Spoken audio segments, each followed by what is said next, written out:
कृष्ण वंदना से शुरू करते हैं। वसुदेव सुतां देवं कंस चाणूर मर्दनम देवकी परमानंदम कृष्णं वंदे जगद्गुरुम। जगद्गुरु श्री कृष्ण के चरणों में प्रणाम और आप सबको हृदय से नमन। गीता की महिमा। गीता हृदय भगवान का सब ज्ञान का शुभ सार है। इस शुद्ध गीता ज्ञान से ही चल रहा संसार है। गीता परम विद्या सनातन सर्व शास्त्र प्रधान है। पर ब्रह्म रूपी मोक्षकारी नित्य गीता ज्ञान है। यह मोह माया कष्टमय तरना जिसे संसार हो, वह बैठ गीता नाव में सुख से सहज में पार हो।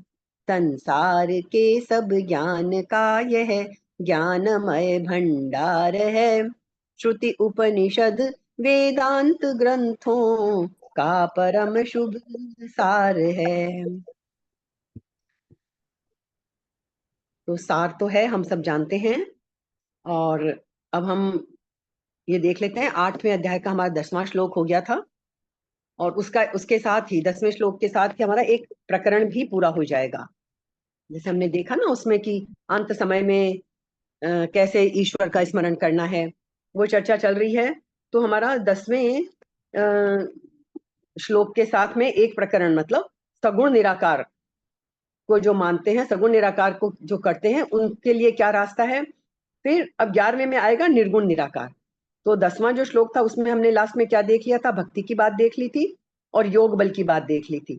तो योग बल की जो बात कही गई है उसका ये मतलब है कि हम जो प्राणायाम और योग की साधना, मेडिटेशन ये सब करते हैं, उससे हमें क्या फायदा होता है।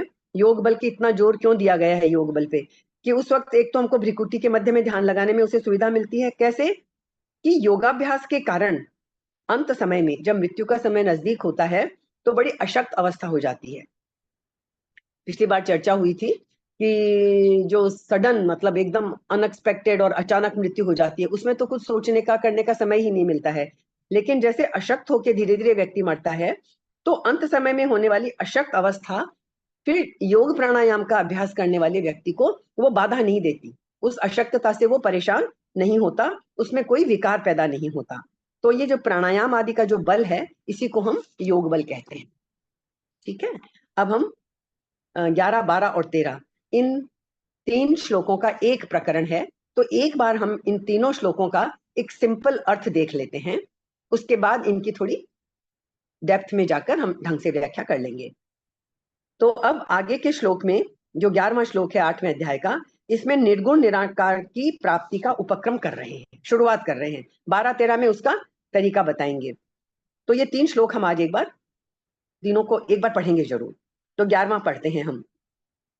यदक्षरं वेदविदो वदन्ति विशन्ति यद्यतयो वीतरागः यदिच्छन्तो ब्रह्मचर्यं चरन्ति तत्ते पदं संग्रहेण प्रवक्षे। मैं आपको एक एक मीनिंग समझा देती हूँ वर्ड का। वेद विदः यत अक्षरम वदन्ति। वेद विद है, वेद विद का मतलब वेद वेत्ता, वेदों को जानने वाले लोग, वेदों को जानने वाले लोग। तो यहाँ वेदों से मतलब जो हम अथर्ववेद, सामवेद, ऋग्वेद, यजुर्वेद ये जो बात करते हैं, वो तो एक पुस्तक आकार में पहला, मनुष्य का पहला वो ज्ञान है जिसे वो वेद के रूप में देख सकता है। वेद का मतलब होता है असल में ज्ञान, प्योर ज्ञान, प्योर नॉलेज जिसे हम बोलते हैं, कि शुद्ध ज्ञान जो है वो वेद कहलाता है। वेद, वेद जो है वो विद धातु से बना है। विद धातु का मतलब होता है जानना किसी चीज को। संस्कृत में हम बोलते हैं ना, हर शब्द की व्युत्पत्ति होती है। तो वेद विद है, वेद वेत्ता लोग यत अक्षरम वदंती, वेदों के जानने वाले लोग जिसको क्या कहते हैं, अक्षर। अक्षर का मैंने पहले भी मीनिंग बताया था।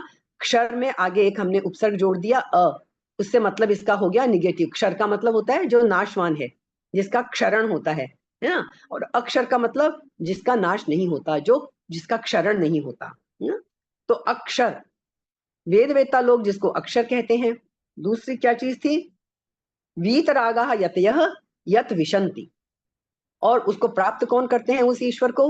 वीतरागः, वीतराग, जो दूसरे अध्याय को याद करिए, जिनके राग द्वेष दूर हो गए हैं, ऐसे लोग जिनका राग द्वेष खत्म हो गया है। वीतराग यति, जिसको प्राप्त करते हैं। तीसरी चीज क्या थी? यत इच्छन्तः ब्रह्मचर्यम चरन्ति। यत इच्छम, साधक जो साधना के रास्ते पे चल रहे हैं, साधक जिसकी प्राप्ति की इच्छन्तः, इच्छा करते हुए क्या करते हैं? ब्रह्मचर्यम चरन्ति, ब्रह्मचर्य का पालन करते हैं। ब्रह्मचर्य को मतलब भी हम ठीक से समझ लेते हैं। ब्रह्मचर्य का मतलब यहाँ एक तो होता ही है कि काम वासना और उसके चक्कर में ना पड़ के ब्रह्मचर्य व्रत का पालन किया जाए। जैसे हम भीष्म पितामह के लिए बोलते हैं कि उन्होंने प्रतिज्ञा की थी कि मैं आजीवन ब्रह्मचारी रहूंगा। और एक इसका और गहरा अर्थ भी हम देखेंगे। ब्रह्म, ब्रह्म किसको कहते हैं हम? ईश्वर को, उस परम सत्ता को। तो यानी उसकी चर्या में लग जाना, उसकी तरह आप व्यवहार करने लग जाना, ये इसका और गहरा और सुंदर अर्थ है। ठीक है, तो ब्रह्मचर्यम चरन्ति तत्पदम, साधक जिसकी जिसकी प्राप्ति की, यानी उस परम चेतना की, परमात्मा की प्राप्ति की इच्छा करते हुए क्या करते हैं? ब्रह्मचर्य व्रत का पालन करते हैं। ये तीन चीजें बताई। ऐसे उस पद को, ऐसे उस परमात्मा पद को क्या कह रहे हैं कृष्ण अर्जुन से? मैं तुझे ते संग्रहेण प्रवक्षे, मैं तेरे लिए संक्षेप से कहूंगा, अच्छी तरह कहूंगा लेकिन संक्षेप से भी कहूंगा। प्रवक्षे, प्रवक्षे, संक्षेप से कहूंगा, लेकिन इसका यह मतलब नहीं है कि आफत काट लेंगे कि समझाएंगे नहीं। प्रवक्षे, मैंने पहले भी कई बार कहा है, एक उपसर्ग या एक विसर्ग लग के, सॉरी, उपसर्ग या प्रत्यय लग के और शब्द का अर्थ में विशेषता आ जाती है। तो वक्षे कहूंगा और प्रवक्षे विशेष रूप से अच्छी तरह कहूंगा मैं तुझे। तो ये 11वां श्लोक है कि 29वें 7वें अध्याय के 29वें श्लोक में ये चर्चा आई थी, निर्गुण निराकार परमात्मा का वर्णन हुआ था। उसी 29वें श्लोक जो 7वें अध्याय का है, उसी को यहाँ 11वें, 12वें और 13वें, इन 3 श्लोकों में विस्तार से बताया गया है। 7वें अध्याय के 29वें श्लोक में जो आया था उसका यहाँ विस्तार है। तो अब हम देख लें थोड़ा।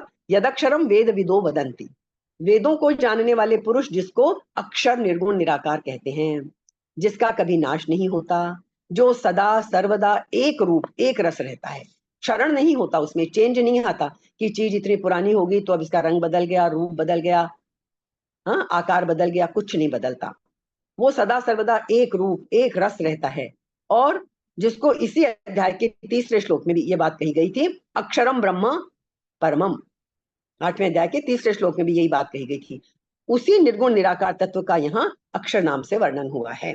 यद अक्षरम वेद विदो वदंती, वेद विदः यद अक्षरम वदंती। हो गया ये क्लियर? दूसरा पार्ट लेते हैं। विशन्ति यद्यतयो वीतरागः, वीतरागः यतयः यत विशन्ति, संधि विच्छेद करके बता दिया मैंने आपको। जिसके अंतःकरण में वीतरागः, राग का अत्यंत अभाव हो गया है, जो राग से परे चला गया है।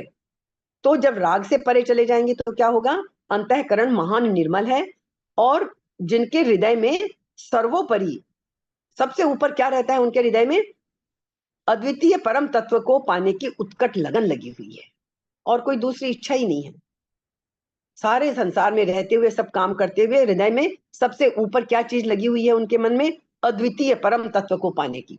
जो अद्वितीय तत्व है, जो परम तत्व है, जो परमात्मा है, उसको पाने की उत्कट लगन लगी हुई है। ऐसे प्रयत्नशील यति महापुरुष उस तत्व में प्रवेश करते हैं, उसको प्राप्त करते हैं। संसार में लगे हुए हैं तो उस तत्व की प्राप्ति नहीं होगी। संसार में तो हम लगते हैं अपना कर्तव्य समझकर, लेकिन हृदय में सबसे ऊपर उत्कट इच्छा क्या रहती है? कि हमें उस परमात्मा को प्राप्त करना है। ठीक है, संसार की तो चीजें फिर भी हमारे हाथ में नहीं होती, लेकिन हमारे हृदय में इस उत्कट इच्छा को आने से कोई नहीं रोक सकता। तो विशन्ति यद्यतो वीतरागः, वीतरागा यतयः यत विशन्ति, इसका भी क्लियर हो गया।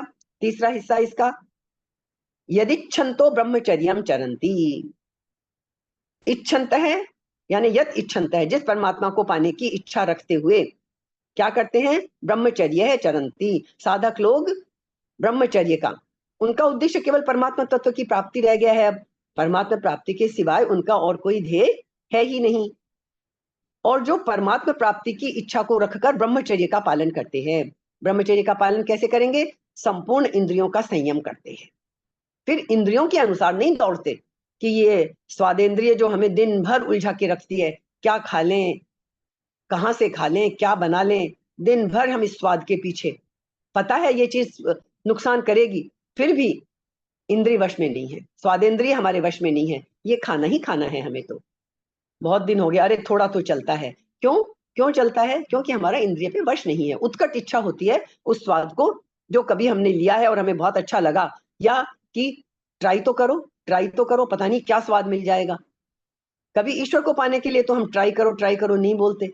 हाँ, वो चीज वहां मिलती है, चाहे उस शहर की इतनी फेमस है, लेकिन भाई किसी ने कहा है कि वहां की बड़ी फेमस है, तो ट्राई तो करें। तो ये जो स्वादेंद्रिय का एक एग्जाम्पल दिया है मैंने, सारी ही इंद्रियां हमारी जो है हमारे वश में नहीं होती हैं। तो ब्रह्मचर्य का पालन करने का क्या मतलब है? संपूर्ण इंद्रियों का संयम करना। जितनी भी इंद्रियां हैं हमारी, 5 ज्ञानेंद्रियां, 5 कर्मेंद्रियां, सब, तो और मन सहित 11 होती हैं। अर्थात वही सबसे महत्वपूर्ण तो वही है, अर्थात किसी भी विषय का भोग बुद्धि से सेवन नहीं करना। ये कोई नहीं कहता, कृष्ण तो कभी गीता में कहते ही नहीं कि आप खाओ पियो मत और आनंद मत करो, बिल्कुल खाओ, स्वाद से खाओ, लेकिन भोग बुद्धि से नहीं। बस थोड़ा सा फर्क समझना है, हमें भोग बुद्धि से कुछ नहीं खाना है। होती है ना चीजों में, एक तो भोग की बुद्धि होती है, वो भोग बुद्धि से नहीं खाना है हमें, है। बाकी तो नॉर्मल चीजें सब चलेंगी, हाथों से काम भी करेंगे, पैरों से चलेंगे भी, आंखों से देखेंगे, कानों से सुनेंगे, लेकिन उसमें हमारी भोग बुद्धि नहीं होगी, आसक्ति नहीं होगी। अंतिम इसका, तत्ते पदम संग्रहेण प्रवक्षे, जो संपूर्ण साधनों का आखिरी फल है। जितने भी हम साधनाएं करते हैं उनका आखिरी फल क्या है? उस परम पद को प्राप्त करना। तो कृष्ण यहाँ कह रहे हैं कि तत्ते पदम, उस परम पद को, जो संपूर्ण साधनों का आखिरी फल है, उस पद को अर्थात उस तत्व को अर्जुन मैं तेरे लिए संक्षेप से और अच्छी तरह कहूंगा, क्योंकि ये ऐसा विषय है कि यूं तो इसका अंत ही नहीं आ सकता, लेकिन संक्षेप में सब कुछ कह भी देंगे कृष्ण और अच्छी तरह से भी कहेंगे। प्रवक्षे, आफत नहीं काटेंगे। संक्षेप से कहने का तात्पर्य है कि शास्त्रों में जिस तत्व को सर्वोपरि विलक्षण बताया गया है, हर एक आदमी उसको प्राप्त नहीं कर सकता, ऐसी जिसकी महिमा बताई गई है ना, क्योंकि हम तो सब इंद्रियों में फंसे रह जाते हैं, तो उसको कैसे प्राप्त करेंगे? प्राप्त नहीं कर सकता। ऐसी जिसकी महिमा बताई गई है, वह पद किस तरह से प्राप्त होता है, इस बात को अर्जुन मैं तुझे अच्छी तरह से और संक्षेप से कहूंगा। अच्छी तरह से कहने का तात्पर्य क्या है?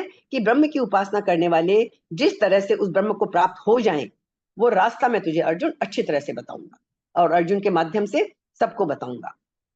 तो ये जो कृष्ण ने कहा है, ये मुक्ति जो चाहिए हमें, ये मुक्ति सभी वर्णों में और सभी आश्रमों में हो सकती है।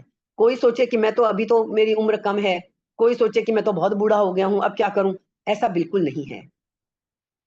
जो हमारे 4 आश्रम हैं, 25 वर्ष का पहले का, फिर गृहस्थ आश्रम, ब्रह्मचर्य आश्रम, गृहस्थ आश्रम, वानप्रस्थ आश्रम, संन्यास आश्रम, किसी भी आश्रम में आप हो, कभी भी आप मुक्ति के हकदार बन सकते हैं। बस आपको इंद्रियों से विमुख होना है, अंदर की यात्रा करनी है। और सभी वर्णों में, ब्राह्मण क्षत्रिय वैश्य शूद्र, किसी वर्ण के लिए कोई रोक नहीं है, सभी वर्णों में। तो भगवान ने आश्रमों का कोई बहुत अलग से वर्णन नहीं किया, क्योंकि किसी भी आश्रम में, किसी भी अवस्था में आप ईश्वर की तरफ उन्मुख हो सकते हैं। अर्जुन क्षत्रिय थे और वो युद्ध रूपी अपने कर्तव्य को छोड़कर बचकर एस्केपिज्म, भागना चाहते थे।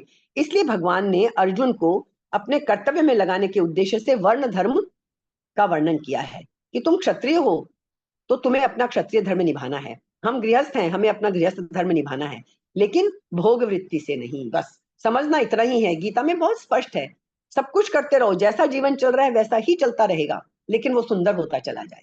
जैसे ही हमारे अंदर की सोच बदली, हमारी वृत्तियां बदली, बाहर की तरफ जाने के बजाय हम अंतर्मुखी हो जाएंगे, वैसे ही जीवन उतना वैसे ही चलता रहेगा, लेकिन उसमें और सौंदर्य आ जाएगा। हर कोई आपसे मिलने वाला आपको कहेगा कि आप में तो कुछ परिवर्तन लग रहा है। दिखने में कोई परिवर्तन नहीं आएगा आप में, लेकिन जैसे ही आपने अपने अंदर की यात्रा शुरू कर दी, सबके प्रति राग और द्वेष खत्म कर दिया। द्वेष, सबसे बड़ी बाधा मेरी नजर में द्वेष है। किसी के प्रति द्वेष मन में मत रखो। कोई लगता है कि अरे ये तो हमारे, जब कोई इच्छा ही नहीं है आपको, तो कोई आपका क्या बुरा कर सकता है? आपकी तो एकमात्र कामना है कि उस ईश्वर को पाना है, उस ईश्वर के स्वरूप को समझना है, तो कौन आपको रोक सकता है? रोकता तो बाहर की दुनिया में है कि आपको धन चाहिए, कोई आपके धन प्राप्ति में रोक लगाए। आपको अपना ईगो सेटिस्फेक्शन चाहिए कि नहीं मेरी मर्जी से सब कुछ चले। ऐसा बहुत होता है। सबसे बड़ी जो प्रॉब्लम है वो ईगो क्लैश की होती है। सब अपने अपने अहंकार में डूबे पड़े हैं हम लोग कि नहीं मेरे हिसाब से क्यों नहीं। माँ चाहती है बच्चा मेरे हिसाब से चले, बच्चा चाहता है माँ बाप मेरे हिसाब से चले। दोस्तों में भी कोई, दोस्तों का फिर भी इसीलिए अच्छा होता है कि दोस्त सब भी इतना चलाना नहीं चाहते, लेकिन जहां इच्छा आ जाती है मेरे हिसाब से सब कुछ हो, वहीं गड़बड़ होती है। घरों के जितने क्लेश हैं उनमें एक ही बात सर्वोपरि है, अहंकार इतना ज्यादा है कि नहीं मेरे हिसाब से सब कुछ होना चाहिए। क्यों होना चाहिए? हमें छोड़ देना चाहिए ये अहंकार और ये ईगो।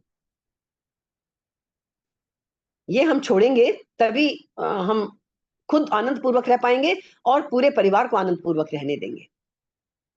ठीक है, तो हमें ये सब छोड़ना है, बस और कुछ करने की जरूरत नहीं है। तो भगवान ने कहा कर्तव्य करो, जीवन बड़ा सुंदर आपका, सुंदर तरीके से चलाओ। कृष्ण तो हर चीज का आनंद लेते थे। कृष्ण के जीवन से कोई ये नहीं कह सकता कि बैठ जाओ शांत होकर, सब कुछ करो, खूब अच्छी तरह से करो। तो अपना जो भी धर्म है आपका उसको अच्छी तरह पालन करो। तो परिवार में जितने लोग हैं उन सबका एक धर्म बनता है। परिवार के हर सदस्य का, बच्चा अभी छोटा है लेकिन जितने भी समझदार लोग हैं उनका सबका एक धर्म बनता है। मैं खाली कर्तव्य की बात नहीं करी, कर्तव्य से भी ऊंचा धर्म बहुत जरूरी है, जिसका पालन नहीं करना मतलब पाप के बराबर है। आपके परिवार में आपकी वजह से क्लेश नहीं होना चाहिए, ये तय रखिए मन में। यदि होता है, आप नहीं बदल पा रहे हो, तो उस दिशा में प्रयत्न करो। आप करके तो देखो, एक कदम उठा के देखो, आपको इतना सुकून मिलेगा कि मैंने घर में आने वाले एक अशांति को रोक दिया। यदि आपको ये संतोष चाहिए तो अपना अहंकार छोड़कर और आप परिवार में सुख शांति जरूर लाइए, क्योंकि परिवार में हम गृहस्थों के लिए सुख शांति रहना बहुत जरूरी है। तभी हम अपनी साधना के रास्ते पे चल सकेंगे। हालांकि वो अंदर की दुनिया है, लेकिन फिर भी वातावरण भी चाहिए होता है हमें।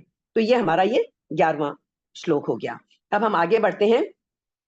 अंत काल में बात सारी ये चल रही है ना कि अंत काल में हम उस प्रभु को याद करते हुए भ्रिकुटी पे ध्यान लगा के योग बल के माध्यम से इस तरह से प्राण छोड़ के जाएं। तो वो कैसे जाएंगे उसके रास्ते भी बताते ही जा रहे हैं कृष्ण में। बता कहने से तो कुछ नहीं होगा ना कि अंत काल में ऐसी मृत्यु। वो कब होगी? जब हम जीवन ऐसा जिएंगे। मृत्यु की भी हमें तैयारी रखनी चाहिए। अच्छी मृत्यु, मृत्यु मतलब मरना भी एक कला है, और उस मरने की कला को सीखने के लिए सबसे पहले जीवन जीने की कला हमें अच्छी तरह आनी चाहिए। जीवन भर यदि पचड़े में और क्लेश में पड़े रहे तो अंत समय में कैसे शांति मिलेगी? नहीं मिल सकती है। तो अंत काल में उस निर्गुण निराकार तत्व की प्राप्ति, उसको, उसकी प्राप्ति कैसे हो, उसकी फल सहित विधि बताने के लिए आगे के ये 2 श्लोक हैं। फल सहित विधि बता रहे हैं कृष्ण, विधि भी बता रहे हैं और उसका फल कैसे कैसे होगा वो भी बता रहे हैं। मैं दोनों श्लोक एक साथ पढ़ूंगी, दोनों का अर्थ भी एक साथ कर दूंगी। कम से कम ये तसल्ली तो हमें रहेगी कि आज हमने 3 श्लोक एक बार पढ़े तो सही। तो लीजिए 12वां और 13वां। सर्व द्वाराणि संयम्य मनोहृदि निरुद्ध च। सर्व द्वाराणि संयम्य, एक एक शर्त। दूसरी मनोहृदि निरुद्ध च। दूसरी, तीसरी मूर्धन्याधायात्मनः प्राणम आस्थितो योग धारणाम। अभी अर्थ समझाऊंगी मैं आपको। 13वां श्लोक। ओम इत्येकाक्षरं ब्रह्म व्याहरन् मामनुस्मरन् यः प्रयाति त्यजन् देहं स याति परमां गतिम्। अब ये 12वां 13वां आप एक बार श्लोक का अर्थ समझ लीजिए, फिर जितना हमारे पास समय होगा हम इनके डेप्थ में जाएंगे। सर्व द्वाराणि संयम्य, सबसे पहली विधि क्या बताई कृष्ण ने? सर्व द्वाराणि, सारे दरवाजों को रोक कर। कौन से दरवाजे? से घर में हमें किसी को नहीं आने देना होता है। रात को सोते हैं, चेक करते हैं ना, बालकनी का दरवाजा भी बंद हुआ कि नहीं, मेन गेट बंद हुआ कि नहीं, लॉक किया कि नहीं, सारे दरवाजे बंद करके सोते हैं कि भाई बाहर से कोई अवांछित चीज आ ना जाए, है ना। कोई चोर उचक्का, कोई जानवर, कोई आ ना जाए, तब हम चैन से सोते हैं। घर खुला रख के तो हम चैन से नहीं सो पाते, है ना। तो सब दरवाजों को बंद करके, इस साधना के पथ पे दरवाजे कौन से हैं हमारे? आज अभी हमारा लाइव सेशन होता तो मैं पूछती आप लोगों से, आप सब एक साथ बोल देते कि इंद्रियां, इंद्रियां हमारे दरवाजे हैं। ये हमारी जितनी इंद्रियां हैं यही हमारे दरवाजे हैं। इन इंद्रियों रूपी दरवाजों को हमें रोकना है, यही हमें साधना में नहीं लगने देती। जैसे अभी हमने स्वादेंद्रिय का जिक्र किया था ना, ये स्वाद हमें कहीं कंट्रोल नहीं करने देता। आंखें हमें सब कुछ वो देखना चाहती हैं, यही मूवी देखनी है, यही देखना है, यही करना है। छूने को अच्छी चीजें चाहिए, जरा सा भी हार्ड बिस्तर हो, जबकि हेल्थ के लिए बहुत अच्छा होता है, नहीं भाई कमर में दर्द होता है, अच्छे अच्छे बिस्तर चाहिए। खाने को अच्छा चाहिए, आंखों को देखने को अच्छा चाहिए, कानों को सुनने को अच्छा चाहिए, सब कुछ, मतलब पांचों इंद्रियां हमारी। तो ये हमारे दरवाजे हैं। तो कृष्ण ने एक विधि क्या बताई? सर्व द्वाराणि संयम्य, इंद्रियों के संपूर्ण द्वारों को रोक कर। और क्या करना है? दूसरा विधि, मनः हृदय निरुद्ध, मन का हृदय में निरोध करके। अब सबसे बड़ी इंद्रिय है हमारा मन, 11वीं इंद्रिय। 5 कर्मेंद्रियां, 5 ज्ञानेंद्रियां और 11वीं इंद्रिय जो है मन सहित, मन सबसे बड़ी इंद्रिय है। और वो जो मन है उस उसके उसके लिए दरवाजे बंद करना बहुत जरूरी है। सबसे पहले उसको रोकना है। तो उसको क्या करना है? मन का हृदय में ही निरोध कर देना है। मन का स्थान हृदय है, उसका हृदय में, हृदय ये साइंस वाला हृदय नहीं जो धड़क रहा है और ये कर रहा है। इस साधना के पद पे हृदय यानी जो भावों का उद्गम स्थल है। तो जहां से भाव पैदा होते हैं वहीं तो मन, मन का वही स्थान है ना, ये तो हम सब समझते हैं अच्छी तरह। तो मन को, मन का हृदय में ही निरोध कर दो, मन को वहीं हृदय में ही रोक दो, उसको बाहर की तरफ जाने ही मत दो। ये मन का दरवाजा बंद कर दिया। तो अब कृष्ण ने कहा दरवाजे तो हो गए बंद, फिर अब क्या करो? आत्मनः प्राणम मूर्धनि आधाय, अपने प्राणों को, अपने प्राणों को कहां करो? मस्तक में, मस्तक में स्थापित करो। ये अंत समय में मरने की बात हो रही है। मरना कैसे है? पर वो कैसे होगा? जब जीवन इस तरह का जिएंगे। तो ये मत सोचना कि अरे अभी हमको मरने की बातें क्यों बता रहे हो, हम मर थोड़ी रहे हैं अभी। पहली बात तो ये कि मृत्यु कब होगी हमें अगले क्षण का ही पता नहीं है। तो पहली बात तो ये। दूसरी बात, चलो हम क्यों सोचें कि अकाल मृत्यु होगी, चलो हम 80 साल के होके मरेंगे, पता नहीं हम 100 साल के होके मरेंगे, हमें नहीं पता हम कितने जिएंगे, है ना। तो लेकिन वो मृत्यु में ये स्थिति तभी आ पाएगी जब हम जीवन ऐसा जिएंगे, पूरा कर्तव्य करते हुए, लेकिन यात्रा अंदर की तरफ चलेगी और जीना इतना सुंदर हो जाएगा। जैसे जैसे अंदर की यात्रा होगी, बाहर के दरवाजे बंद होंगे, हम महसूस करने लगेंगे, हम तो महसूस करेंगे ही, हमारे इर्द गिर्द के लोग महसूस करने लगेंगे हमारे अंदर जो परिवर्तन आया है, जो एक ऑरा आया है, जो एक शांति आती है, जो एक स्थिरता आती है, वो अपने आप आने लगेगी। ये बहुत बड़ी बात हो जाएगी हमारी लाइफ में जैसे ही हमने इस चीज को अपनाया। तो आधाय योग धारणाम आस्थित है, अपने तो रास्ते बंद हुए, इंद्रियों का रास्ता बंद हुआ, मन का रास्ता बंद हुआ, और अपने प्राणों को कहां स्थापित करेंगे? मस्तक में। मस्तक में प्राणों को स्थापित करके फिर योग धारणा में आस्थित है, योग धारणा में सम्यक प्रकार से स्थित हुआ साधक। अब वो साधक अच्छी तरह से स्थित हो गया है, अब वो क्या करे? ओम, ओम इति एकाक्षरम, ये एकाक्षर कहलाता है ओम। ये ध्वनि है, ये हमारी वर्णमाला से सबसे अलग ये ध्वनि है, इसकी भी व्याख्या हम करेंगे। वो अलग ध्वनि है ये, इस एक अक्षर, ये एक अक्षर ब्रह्म का है, ब्रह्म को प्रेजेंट करता है ये। इस एक अक्षर ब्रह्म का मानसिक उच्चारण, क्योंकि अब इंद्रियों को तो हमने दरवाजे बंद कर दिए, बोलना तो हमें है ही नहीं मरते वक्त कुछ भी, ओम ओम मुंह से बोलने की जरूरत नहीं है, वो अंदर उच्चारण चलेगा, व्याहरण, मानसिक उच्चारण। और क्या कहते हैं कृष्ण? भगवान के रूप में बोल रहे हैं, माम अनुस्मरण, मेरा स्मरण करता हुआ, देहम त्यजन, शरीर को छोड़कर प्रयाति जाता है यानी मरता है। ये इतनी कंडीशन है। इंद्रियों के रास्ते बंद, मन का रास्ता बंद, हृदय, मन को हृदय में रख दिया, प्राणों को मस्तक में स्थापित किया, योग धारणा से अच्छा प्रकार स्थापित हो गया, ओम की अंदर ही अंदर ध्वनि चल रही है। कितनी सुंदर मृत्यु, ऐसी मृत्यु की तो कल्पना भी लगता है कि कल मरते आज ही मर जाए, है ना। मेरा स्मरण करता हुआ ऐसे जो व्यक्ति शरीर छोड़ता है वह परम गति को प्राप्त होता है, उसको वो परम गति मिल जाती है। यह है हमारा 12वां और 13वां श्लोक। इसको भी एक बार समझ लेते हैं ताकि एक हमें यह रहेगा कि 11, 12, 13 इस एक प्रकरण को हमने छू तो लिया, अब इसकी व्याख्या में जितना हमें जाना है हम जा सकते हैं। हम चाहे जितनी क्लासेज इसको समर्पित कर सकते हैं, लेकिन हम लिमिट में रहेंगे। इसकी जो कुछ जरूरी चीजें हैं वो समझेंगे, लेकिन पहले हम इनको थोड़ा सा समझ लेते हैं। सबसे पहले क्या चीज आई? अंत समय में सर्व द्वाराणि संयम्य, संपूर्ण इंद्रियों के द्वारों का संयम कर लें। अर्थात क्या है? शब्द, स्पर्श, रूप, रस और गंध, ये 5 विषय है ना हमारे। शब्द, स्पर्श, रूप, रस और गंध, इन 5 विषयों से, और श्रोत्र सुनने वाली, त्वचा, नेत्र, रसना जीभ हमारी, और नासिका, ये 5 ज्ञानेंद्रियां, इन 5 ज्ञानेंद्रियों को, और बोलना, ग्रहण करना, गमन करना, मूत्र त्याग, मल त्याग, इन पांचों क्रियाओं से, ये 5 क्रियाएं हम करते हैं। तो इन पांचों क्रियाओं से, और अब क्या करेंगे, वाणी, हाथ, चरण, उपस्थ और गुदा, ये 5 हमारी कर्मेंद्रियां हैं। इन पांचों कर्मेंद्रियों को सर्वथा हटा ले, इससे इंद्रियां अपने स्थान में रहेंगी।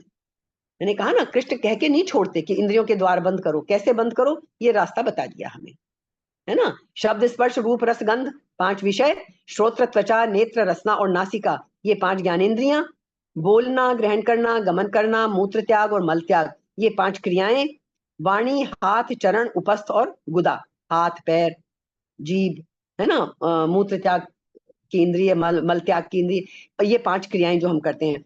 तो ये और ये 5 कर्मेंद्रियां जो हमने बताई, इनको सर्वथा हटा लें हम, इससे इंद्रियां अपने स्थान में रहेंगी। जो इंद्रियों को स्थान में रखना है ना, वो बाहर नहीं भटकेंगे फिर।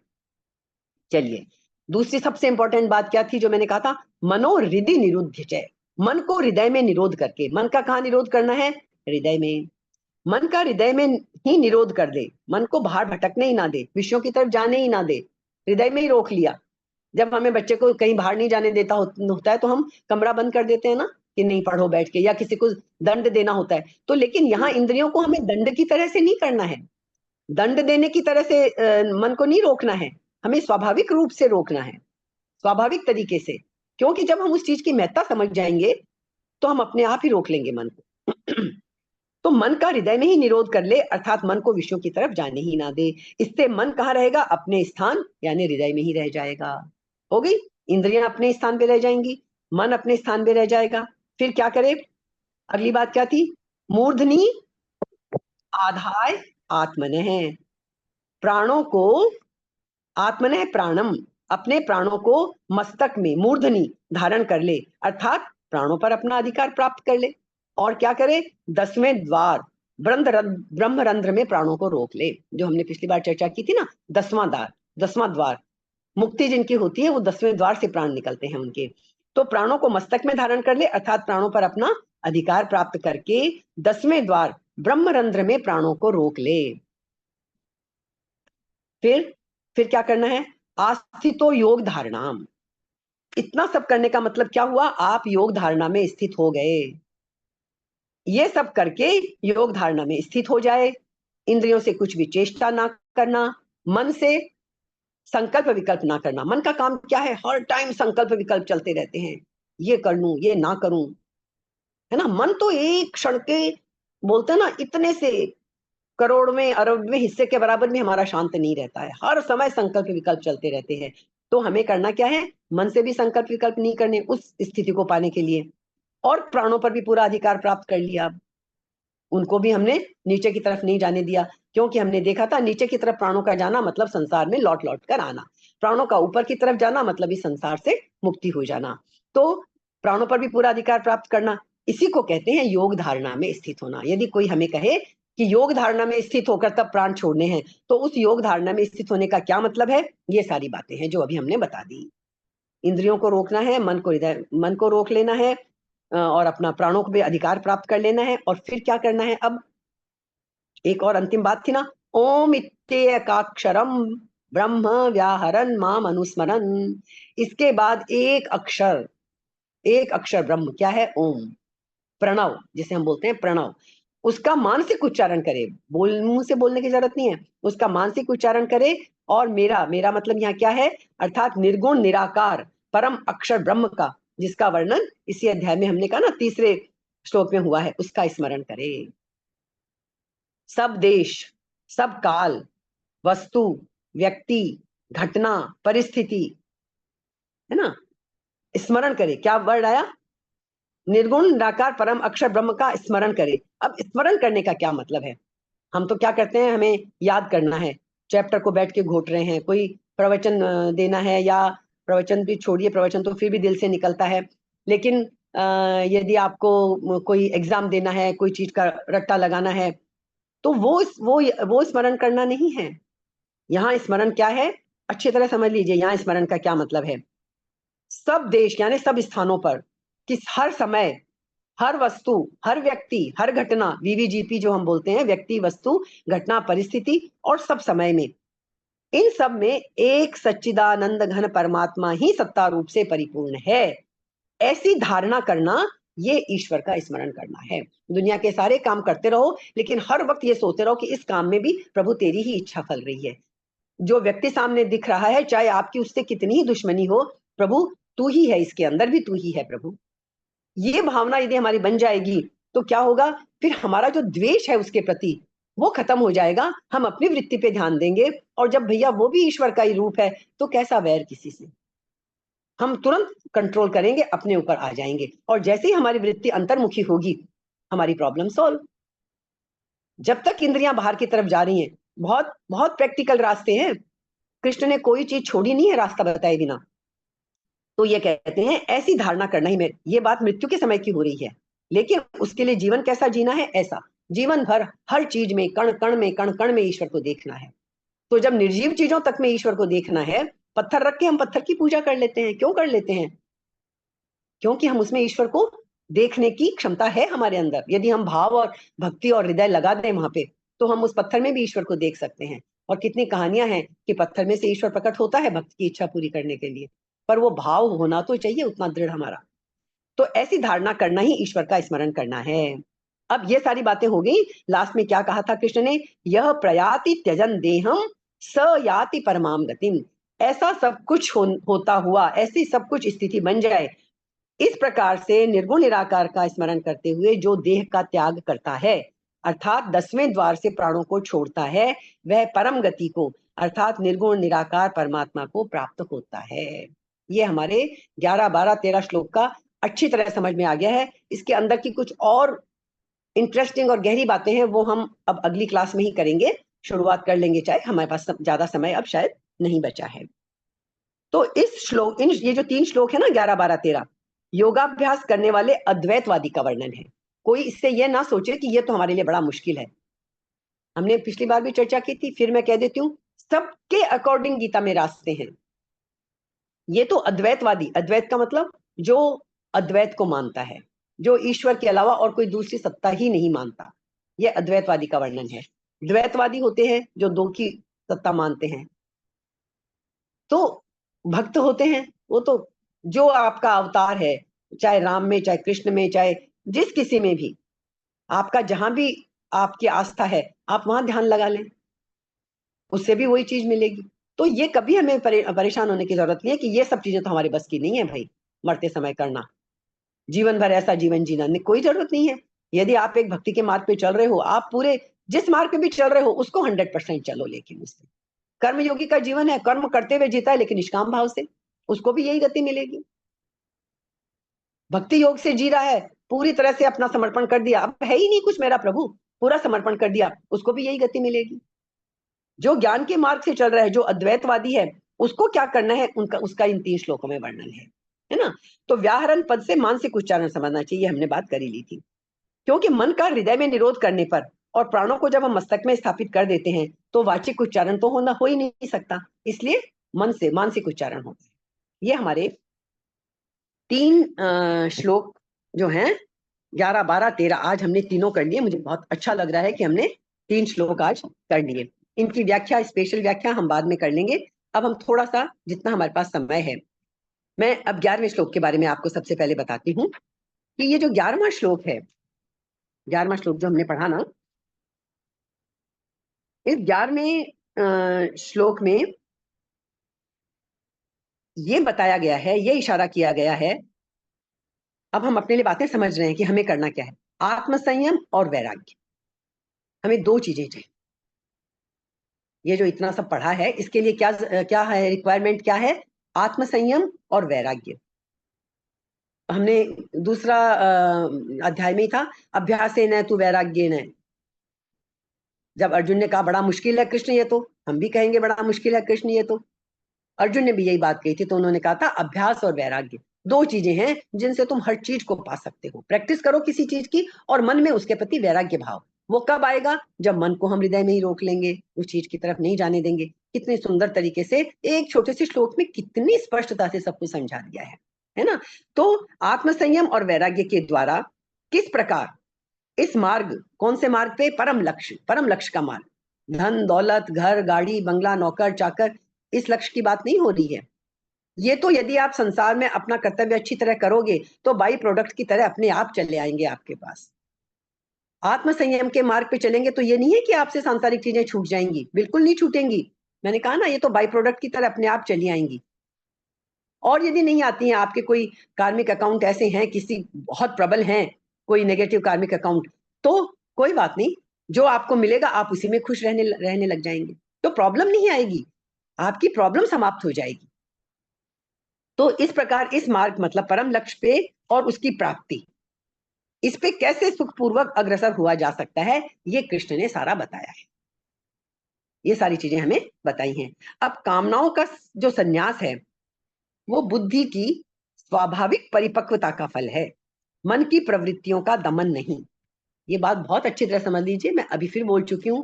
मन की प्रवृत्तियों का दमन नहीं करना है, उनको कंट्रोल करके उनका दमन नहीं करना है कि खाने की तरफ ध्यान जा रहा है और हम रोक रहे हैं कि नहीं मुझे ये खाना मत दिखाओ, प्लीज ये खाना मेरे सामने से ले जाओ। ये दमन हुआ। बात तो ये है कि खाना सामने पड़ा है और आपकी इच्छा ही नहीं हो रही, नहीं मुझे ये नहीं खाना, बात खत्म। तो दमन नहीं करना, दमन करने से बात नहीं बनेगी।